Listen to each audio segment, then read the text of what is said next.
Ladies and gentlemen, when everything is flowing, money's right, relationships are smooth, health is stable, it's easy to say, God's got me. But that's not real faith. Real faith kicks in when you've got no backup plan, no support system, and no guarantees. It's believing when your situation screams doubt. It's trusting when your reality says it's over. That kind of faith is gritty, uncomfortable, and expensive. It costs you your pride, your comfort, and sometimes your logic. But it's the faith that moves mountains. You learn who you are when you don't know what's next.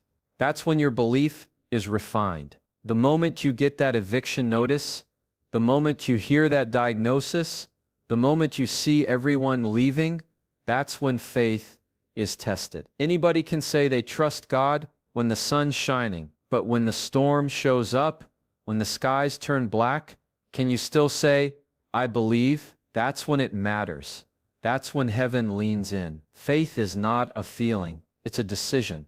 Feelings change, but faith is a choice you make over and over again. You don't wait until it feels right. You don't wait for signs and wonders. You just believe blindly, boldly, stubbornly. Even when nothing's moving, even when everything's falling apart, you decide to say, God, I trust you anyway. There will be nights where you will cry yourself to sleep, wondering if God heard you. There will be mornings when you wake up angry because the situation didn't change. And yet, that's where the roots grow deep. That's where your faith matures. Not because it's easy, but because it's the only thing you have got left to stand on. Sometimes you don't need a new plan. You just need to believe harder. Sometimes the breakthrough is waiting for you to stop doubting. We expect God to show us proof before we step, but faith says step first. Faith doesn't wait for confirmation. It creates it. Your next miracle might just be waiting on your next step of blind belief. When your bank account is screaming, give up. When your family thinks you are crazy for holding on. When your mind is flooded with thoughts of quitting. That's when faith becomes your weapon. Not faith in yourself, but faith in the God who brought you this far. The God who never fails, never leaves, never lies. He's still there. He never left. The greatest faith doesn't shout, it survives. It survives the storm, the loss, the betrayal, the silence. It may look like you are barely holding on, but that little grip on belief is stronger than hell itself. And if you hold on just a little longer, what seemed impossible will start to move because God always honors persistent faith. Some of the biggest blessings in your life came from a closed door you didn't understand at the time. You begged for it to stay open. You cried when it shut. You questioned God, asked why He'd let it happen. But now, standing where you are, you can see what was behind that door would have destroyed you. Sometimes the no is the most loving thing God can give you because He sees what you don't see, and He hears conversations you weren't in. That closed door was never rejection. It was protection. We don't like it when things don't go our way. We take it personally. We think God's ignoring us, punishing us, or that our prayers didn't work. But the truth is, God is always ahead of you. He sees 5 years down the line when you are only seeing 5 minutes. That job you didn't get, that person who walked out, that opportunity that fell through, it all felt like a loss. But heaven was rearranging things for your benefit. Closed doors aren't setbacks. They are set up. You got to shift your mindset about rejection. Stop crying over what didn't happen, and start thanking God for what He blocked. Some of y'all are still mourning the door He slammed shut, and God is waiting for you to turn around and see the new one He opened. But He won't let you enter the new if you are still grieving the old. Your hands got to be empty to receive what's next. Let it go. That door is locked for a reason. There are relationships you prayed to work out that would have ruined you. There are contracts you wanted to sign that would have drained you dry. You called it a missed opportunity, but God called it mercy. That delay you hated so much, it saved you from disaster. That silence you couldn't handle, it protected your peace. God ain't sloppy. He's surgical. Every door that closes is part of a divine design, even if it doesn't feel good in the moment. Sometimes God will let you walk up to the door, Put your hand on the knob and right before you turn it, He'll shut it. Not to embarrass you, not to frustrate you, but to remind you that just because you can reach it, doesn't mean it's yours. God doesn't just want you in the room, He wants you in the right room. The one built for your calling, your character, and your capacity. A wrong room at the right time is still the wrong place. And let's be honest, some of the doors we tried to kick open were based on our desperation, not God's direction. We wanted that thing so bad we stopped asking if it was even part of the plan. We mistook our emotions for confirmation. But God in His love said, not this one. And when He says no, it's never to hurt you. It's to humble you. Because pride will push you into places your spirit ain't built for. Closed doors will test your attitude. Will you pout or will you praise? Will you get bitter or get better? The mature believer says, even when I don't like it, I trust it. You don't have to understand everything to believe God is in control. That door might be closed, but your destiny is still wide open. So stand up straight, square your shoulders, and keep moving forward. What God has for you is never behind a locked door. You weren't meant to enter. As long as you have got breath in your lungs, you have still got purpose in your life. Don't let that lie creep in saying, it's too late, you have messed up too much, or you have missed your window. That lie wants you to sit in regret and rot in your past. But if God were done with you, you wouldn't have woken up this morning. That breath you just took is evidence. Evidence that heaven still has plans for you, even if you don't see them yet. You may feel stuck, but purpose doesn't die just because your emotions feel buried. Too many people quit while they are still alive. They stop dreaming, stop trying, stop believing, all because life hit them too hard. But just because you are tired doesn't mean you are done. Just because you lost momentum doesn't mean you lost your mission. Don't confuse the season with the sentence.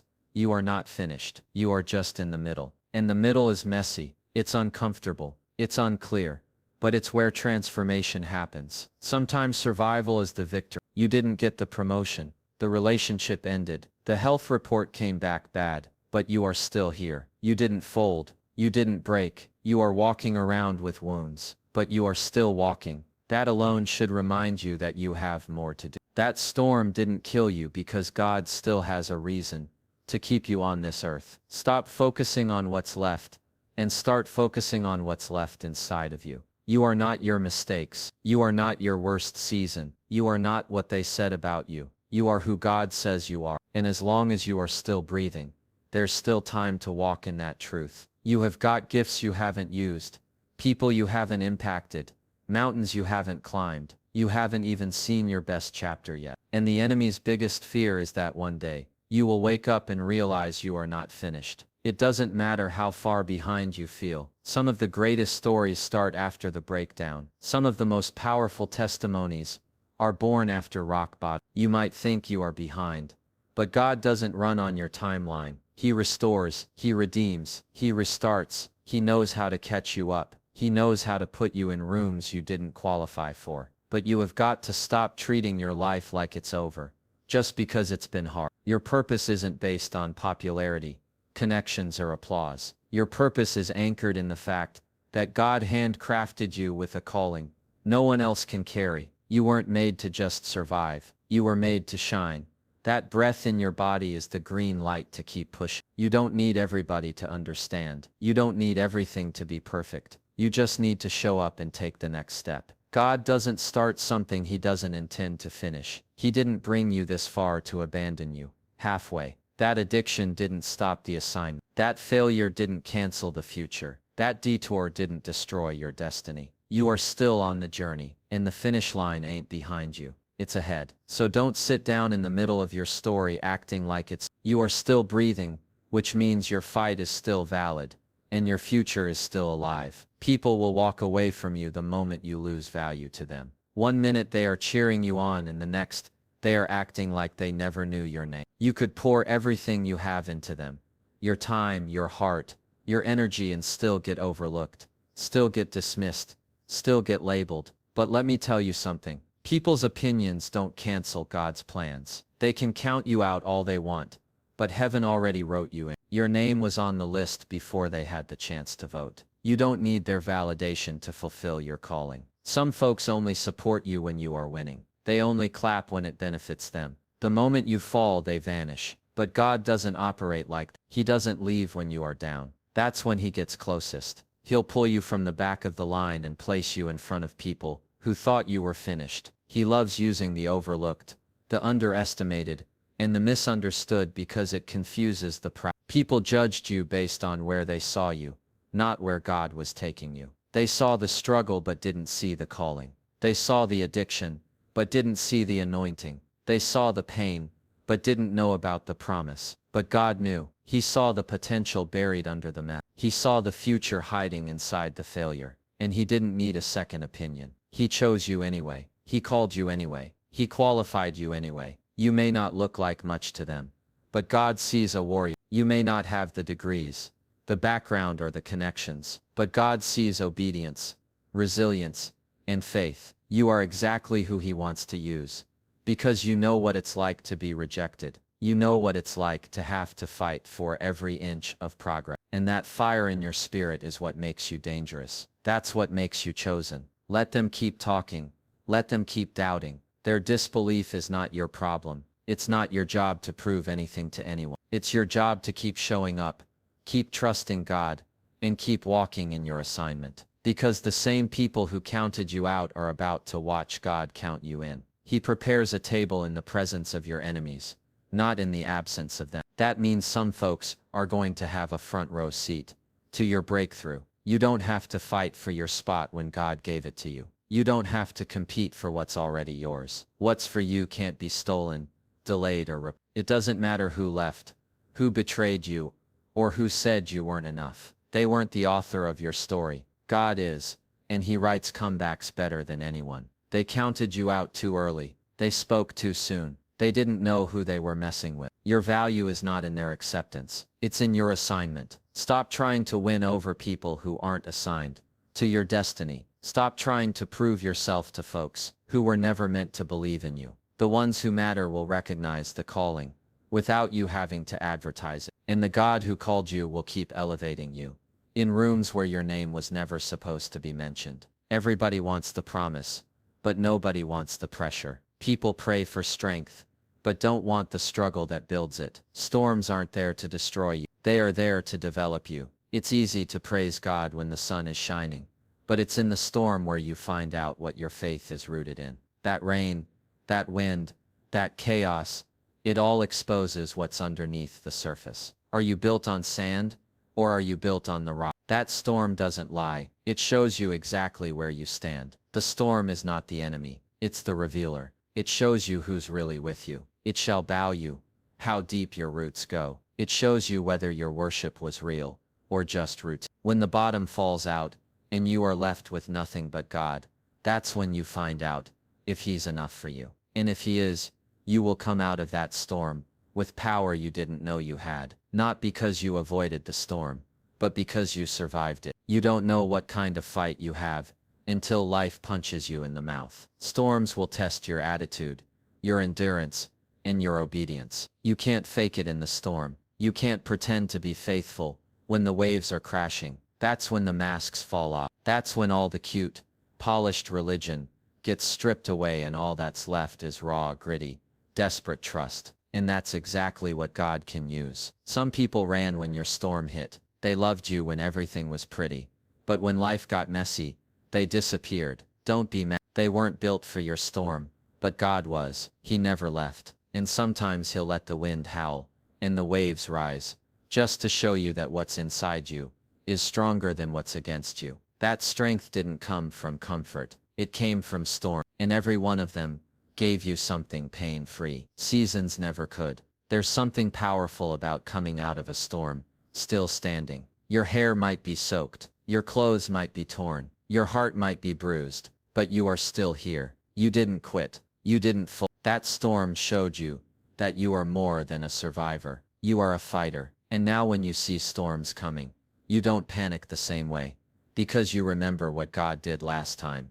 And you know he'll do it again. Some storms don't pass quickly. Some storms linger. And it's in the waiting, in the aching, in the stretching. That's where your character is refined. You don't grow in applause. You grow in silence. You don't gain endurance in easy seasons. You gain it when every step feels like a battle. Don't rush out of the storm. Ask God what He's building in you while you are in it. You are not just going through something, you are growing through it. The enemy wants you to think that storms mean God has left you. But the truth is sometimes the storm is proof that God trusts you. He knows you won't let go. He knows you will still pray, still believe, still worship even when it hurts. And that kind of faith terrifies hell. Because people with storm-tested faith can't be manipulated, intimidated, or silenced. They have been through too much. They know too, and they have seen God move too many times to doubt Him. Now some days it's going to feel like too much. The weight, the pressure, the unanswered questions.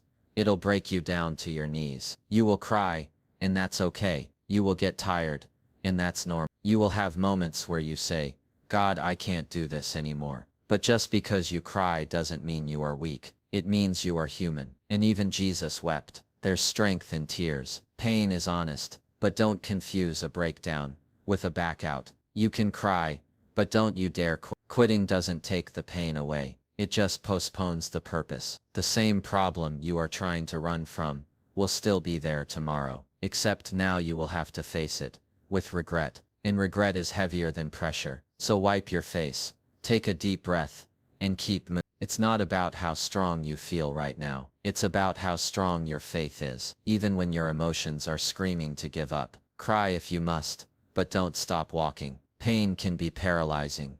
If I don't manage it right, it'll whisper lies in your ear. You are not enough. It's never going to change.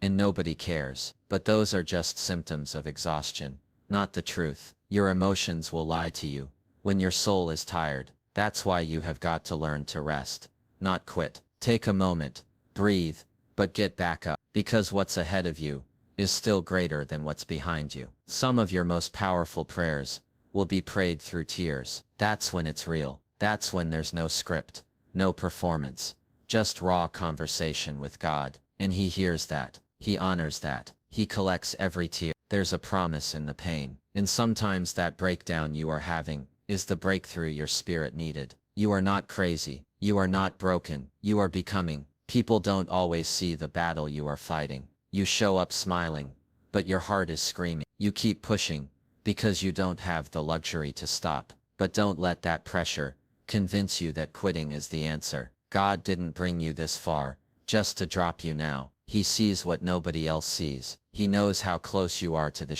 and right when you want to throw in the towel, heaven is getting ready to deliver what you have been praying for.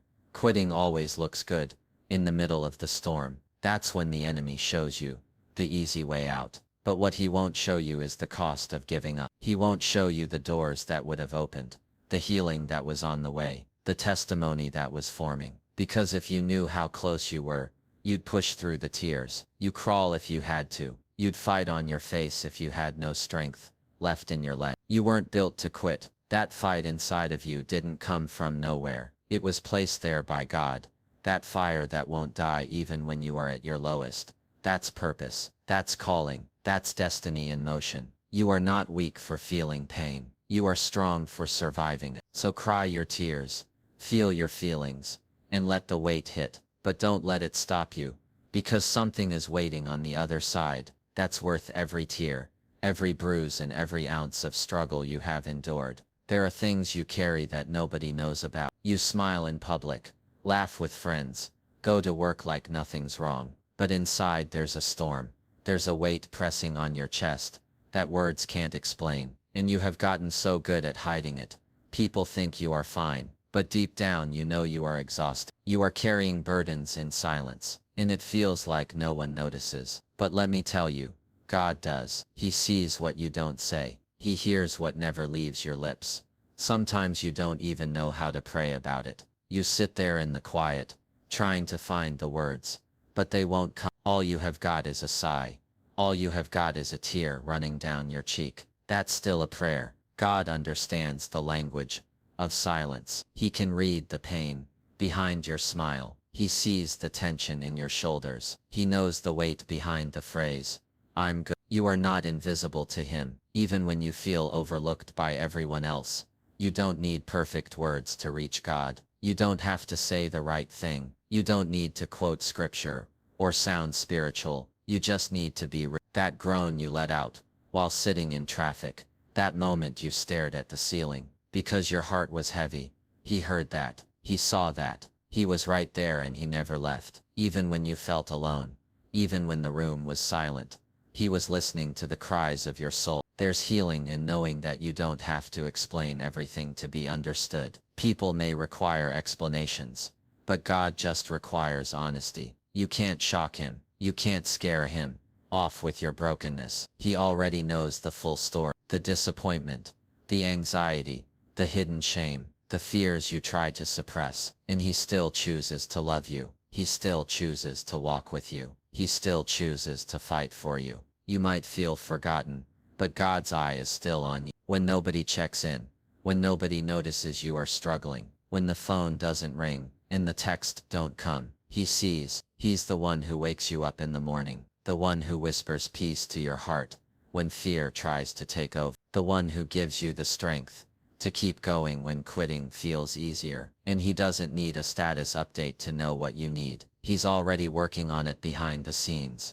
Blessings are being built in the quiet seasons. Just because you don't hear God doesn't mean he's not speaking. Just because you don't see the miracle yet doesn't mean it's not forming. Sometimes God does his best work in silence. Sometimes he waits until the crowd is gone, until the noise fades, until it's just you and him so you can hear him. You are not alone in the silence. You are being drawn deep. You can stop pretending with God. You can let the tears fall. You can be vulnerable. You don't have to carry it all. He wants the version of you that's tired, scared, and unsure, the one who doesn't know what to do next. That's the version he can use. That's the version he's drawn to. Because when you bring him your silence, he responds with strength. When you bring him your weakness, he shows up with power. When you bring him your truth, he covers it with grace. Everybody wants the burning bush, the parted sea, the voice from heaven. But what if your miracle is hidden in your ordinary routine? What if God isn't waiting to blow your mind with something massive, but instead is asking you to be faithful with what looks small? Sometimes the miraculous doesn't come wrapped in lightning and thunder. Sometimes it looks like showing up to the same job, doing the same work, being faithful in the same marriage, praying the same prayer day after day, even when it feels like nothing is changing. We overlook what looks familiar. We stop praying with expectation, because the scene doesn't look dramatic. But God specializes in using what seems insignificant to perform the supernatural. A boy with a lunchbox fed a multitude. A woman with a jar of oil paid her debts. A shepherd boy with a slingshot took down a giant. The pattern is clear. God uses the mundane to reveal the miraculous, and it's often disguised as just another day. The enemy wants you bored with your own life. He wants you to believe that the dream isn't happening fast enough, that your progress is too slow, that your prayers are being wasted. But what you call ordinary, God calls preparation. Every time you choose discipline over distraction, every time you stay obedient, when it would be easier to quit, you are setting up the ground for a miracle you don't even see coming. You are laying bricks for something that will one day blow your mind. We think we'll recognize the moment when the miracle comes, but most of the time it slips in quietly in the middle of faithfulness. That one phone call you make, that one email you sent, that one act of obedience you nearly talked yourself out of, that one shift in your attitude when nobody's watching. It seems small, but it's loaded with heaven's timing. It's not random, it's not pointless, it's all part of the bigger picture you haven't seen yet. Don't despise the routine. Don't curse the repetition. Keep making the bed. Keep going to work. Keep praying over your kids. Keep showing up to church. Keep doing the things that feel thankless and unnoticed, because you never know when God is going to breathe on it. You don't know which seed will break through the soil, so you plant them all. You water all of them, and you trust the God of the harvest to bring increase in his time, not you. There is a rhythm to divine timing, and it doesn't always match your pace. You think nothing's happening, but something is shifting under the surface. Roots are growing, doors are aligning, people are being prepared, circumstances are moving, and all the while you are just out here being faithful in the mundane. You might feel like you are being overlooked, but God sees you. Heaven never ignores consistency. It rewards it with multiplication when the time is right. Your faithfulness in the small proves you are ready for the big. God isn't just preparing the blessing for you. He's preparing you for the blessing. If you can't be trusted with quiet seasons, you won't be able to handle loud ones. If you can't stay focused when nobody's watching, you will fall apart when the spotlight hits. So let God train you in the unnoticed. Let Him build you in the boring. Because the miracle might not be in the explosion. It might be buried inside the mundane. Nobody likes pain. Pain is uncomfortable. Pain is disruptive. Pain shows up uninvited. And it doesn't knock politely. It kicks the door down. It grabs you by the collar and demands your attention. But what if I told you pain isn't always punishment? What if pain is a tool? What if it's part of the process, not the end of it? God doesn't waste pain. If He allowed it, there's a reason behind it. You might not see it yet, but He's doing something with it that's bigger than your courage and situation. Some of the greatest growth in your life happened during painful seasons. You didn't want to admit it at the time, but that heartbreak taught you how to depend on God. That betrayal made you reevaluate who you were trusting. That job loss pushed you into purpose. That health scare forced you to slow down and listen. You didn't ask for the storm, but looking back, it changed you in ways comfort never could. Growth doesn't usually happen on the mountaintop. It happens in the valley. Pain has a way of exposing what comfort hides. When everything is going well, we tend to drift. We stop praying like we used to. We take grace for granted. But pain brings us back to our knees. It brings focus. It brings humility. It strips away the extra and reminds us what matters. Sometimes God will allow a season of pain to wake up something inside of you that has been sleeping. It's not to break, it's to build something deeper. You have got to stop seeing pain as a setback and start seeing it as a setup. That situation that hurt you, the one you thought would destroy you, that might be the very thing God is using to launch you. Diamonds are formed under pressure. Muscles grow through resistance. Gold is purified through fire. You can't ask God for strength and then resist the process that builds it. Pain is part of the training ground. And every tear, every ache, every silent night is not being overlooked. There are lessons inside pain that wisdom can't teach. You can hear 100 sermons, read 1,000 books, and get all the advice in the world. But sometimes you won't understand something until you have walked through it yourself. Experience has a way of teaching that comfort never will. And once you have come out of the fire, you are not just stronger, you are wiser, you are more compassionate, you are more focused, you are more aware of God's presence, even in the chaos. God, now the promised life would be painless, but He did promise He would never leave. He never said the road would be easy, but He said He would walk with you every step. And while you are crying in the dark, while you are asking why me, while you are trying to make sense of the confusion, He's working, He's molding, He's allowing that pain to produce something in you that comfort never could. And one day what hurt you will become what helps someone else. That pain you endured wasn't just for you. God doesn't just deliver you. He uses you to deliver others. Your story, your scars, your struggle, they carry power. Somebody out there needs what you have survived. Somebody's breakthrough is on the other side of your testimony. That pain you thought would take you out might be the very thing that lifts someone else. So don't resent the pain. Don't run from it. Let it shape you. Let it position you for purpose. You have been through storms that should have drowned you, but here you are still breathing, still fighting, still showing up. That alone is proof you have got more in you than you realize. Sometimes we underestimate our strength because we've spent so much time surviving that we forgot how powerful survival is. You didn't fold when the weight came crashing down. You didn't disappear when things got ugly. You didn't quit when the pain got real. That's not a weakness. That's strength in disguise. See, strength isn't always loud. It doesn't always look like shouting from the mountaintop or flexing for the world to see. Real strength is quiet. It's hidden in the tears you wipe away before anyone notices. It's buried in the prayers you whisper when no one else is around. It's the way you keep going when nobody is clapping for you.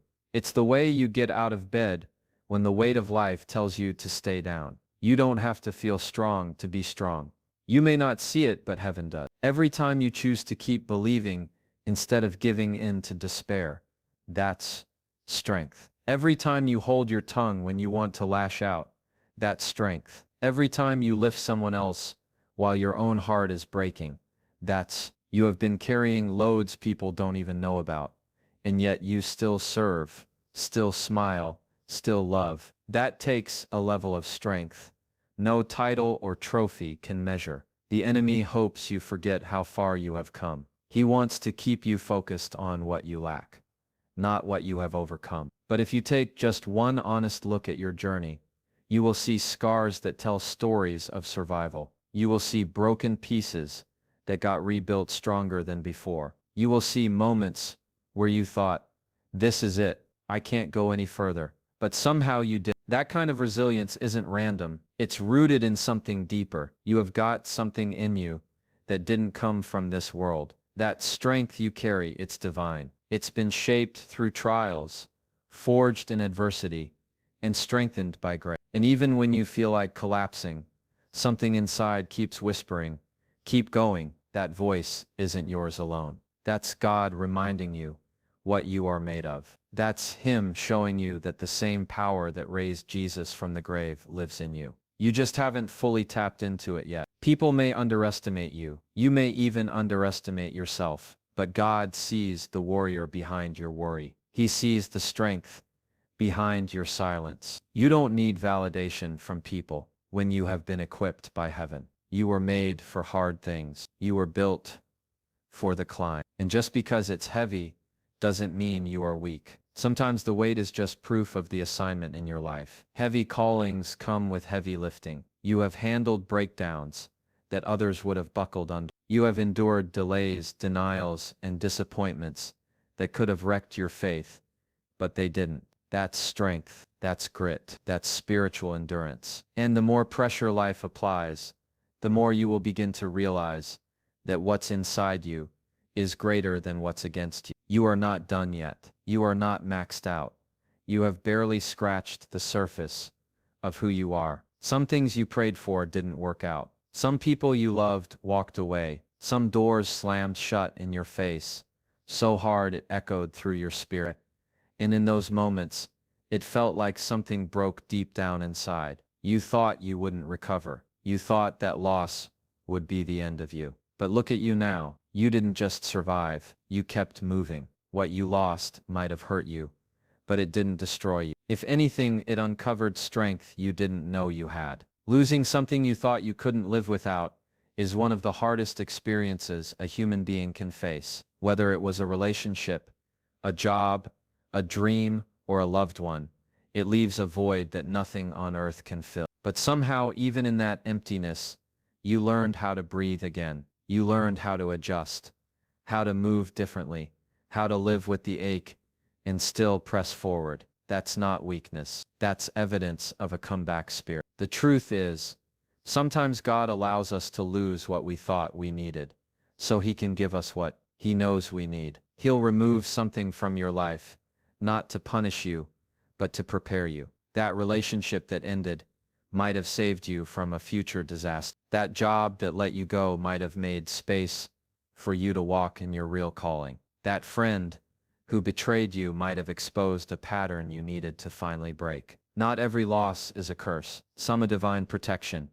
It's in the moments of loss where you learn who you are. When everything's stripped away, when it's just you and God in silence, that's when your faith gets tested. That's when your strength gets stretched. That's when you stop pretending and start depending on grace, on peace, on power that doesn't come from people. You stop asking, why did I lose this? And start asking, what is God building in me now? Because there's always something under construction in the background. And while you are trying to gather the pieces, God's already working on the master. He never needs to consult your pain to fulfill His purpose. He can take that heartbreak and turn it into healing for someone else. He can take that financial struggle and birth a new level of discipline, trust, and creativity in you. He can take your biggest loss and use it as the platform for your greatest testimony. But you have got to stop seeing it as the end.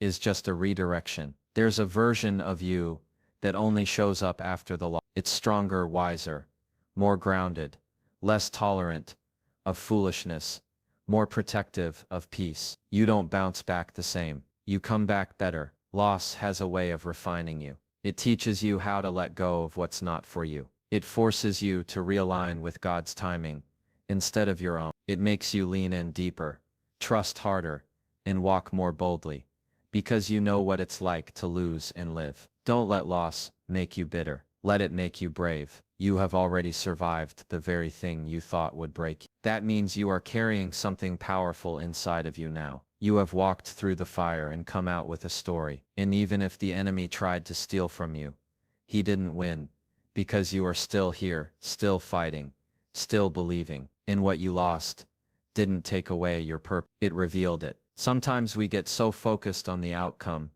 that we forget what God is asking for. Obedience. We want the blessing, the breakthrough, the promotion, but God is saying, I'm not testing your results. I'm testing your faithfulness. See, obedience doesn't always come with instant reward. You can be doing everything right and still not see the results you expected. But that doesn't mean God isn't working. It just means He's building something deeper in you than what the surface can show. Obedience is doing what God said, even when it doesn't make sense, even when it's uncomfortable, even when it seems like nothing is changing. He told Noah to build a boat when there wasn't a cloud in the sky. He told Abraham to leave everything he knew without giving him a map. He told Peter to cast a net again after a whole night of catching nothing. Obedience isn't about logic.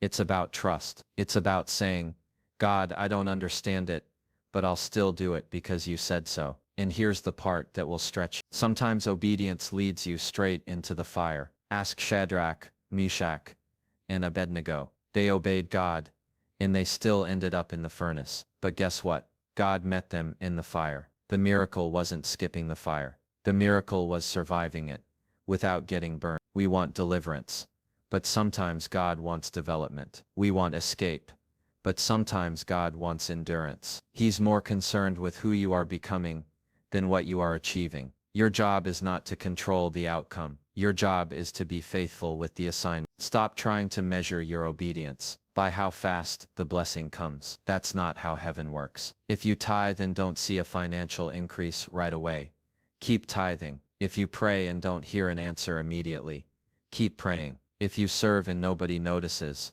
keep serving. The reward isn't always seen in the moment. Sometimes it's stored up for a season you haven't reached yet. Obedience will cost you comfort. It'll cost you convenience. It might even cost you popularity. But the favor of God doesn't rest on the popular. It rests on the obedient. God doesn't need you to impress anybody. He needs you to follow Him. Even when it's lonely, even when it's slow, even when it's painful, you are not responsible for the outcome. You are responsible for the surrender. Every act of obedience is a seed, and seeds don't bloom overnight. Some of the greatest blessings are hidden behind the most difficult instructions. That's why the enemy tries so hard to distract you with the delay. Because if he can get you to quit before the breakthrough, he wins. But if you just keep obeying when it's hard, when it's quiet, when it feels like nothing is happening, God promises He'll handle the rest. He never asked you to figure it all out. He just asked you to trust His voice more than your understanding. The power isn't in the outcome, it's in the obedience. That's where the oil flows. That's where the doors open. That's where the peace comes, even in chaos. And when you live like that, when you make obedience your lifestyle, not just your emergency response, God honors. You don't need everything to make sense when you serve a God who sees the full picture. You just need to move when He says move, even if the outcome is still unfolding. It's easy to feel like you are falling behind when you look at other people's lives. They got married young, they got the promotion faster, they bought the house, had the kids, launched the business, and here you are still trying to figure out where to start. That pressure can eat away at your peace if you let. But what if I told you that you are not late, you are not off track, and you are not missing anything? You are exactly where you are supposed to be. Because God's timing doesn't run on your clock. You can't measure divine progress by human timeline. The world tells you that by a certain age, you should be here doing this, having that. But who set that timeline? Social media, culture, family pressure. God's not following any of those schedules. His plan for you is tailored, and it unfolds at the pace of purpose, not pressure. Just because it hasn't happened yet doesn't mean it won't. It just means it's not time. And delay doesn't mean denial. It means development. There's a reason God slows you down before he elevates you. He knows what you will face at the next level. He's not just preparing the blessing for you. He's preparing you for the blessing. Some doors take longer to open because what's behind them requires more strength, more wisdom, more maturity. If God gave it to you too early, it could crush you. But when it's time, when he knows you are ready, no one will be able to stop what he's about to do in your life. Comparison will rob you of contentment. You will miss the beauty of your journey. If you are constantly staring at someone else's, you don't know what it took for them to get there. You don't know what battles they had to fight behind the scenes. And even if they look like they are ahead, that doesn't mean they are walking in God's timing. The goal isn't to be first, it's to be faithful. Because when it's your season, God will accelerate things so fast, it'll make up for everything you thought you lost. Every closed door, every delay, every detour, all had a reason. There were lessons you had to learn, mindsets you had to break, and people you had to outgrow.